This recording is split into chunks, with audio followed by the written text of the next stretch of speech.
其他消息，咱来关心检方侦办金华城案。民众党主席关文哲和法院无报请回，北检即马已经提出控告。另外，检方嘛继续侦办关文哲的政治献金案，昨昏是以被告的身份去约谈关文哲竞选总部的财务长李文忠到案说明。尾下李文忠是以200万交保，限制出境出海嘛爱进行电子监控。郭文哲政治献金案的关键人物李文忠，昨检方以被告身份约谈到案，暗示有令李文忠200万交保，限制出境出海加电子监控。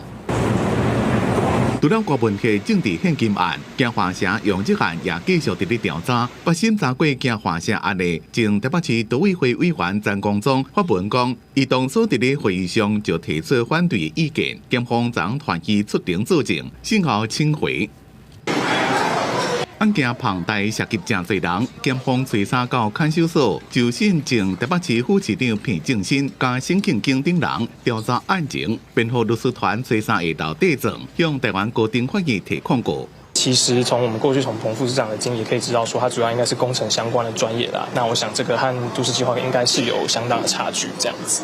另外，台北市都委会执行秘书肖秀培被依照贪污道理罪嫌约谈到案，移送北检复审。肖秀培伫追查先后请回，并且限制出境出海加大久。郭文哲也替肖秀培讲话，强调一份公文遮尔侪人签字，不应该责任拢撒予一个人，批评民进党变作新的党国体制。你们大概现在动用全部国家力量，在很认真的研究柯文哲。我也不希望啊，有一天台湾有罪的定义重新改变。什么叫有罪呢？民进党说你有罪，你就有罪。民进党变成新的党国体制啊！对郭文哲无报请回部分，昨尾案北检已经向高院提控告，高院上紧伫今仔日裁定，到时若北院发回警醒，伫咧羁押庭，双方会搁再进行辩论。记者综合报道。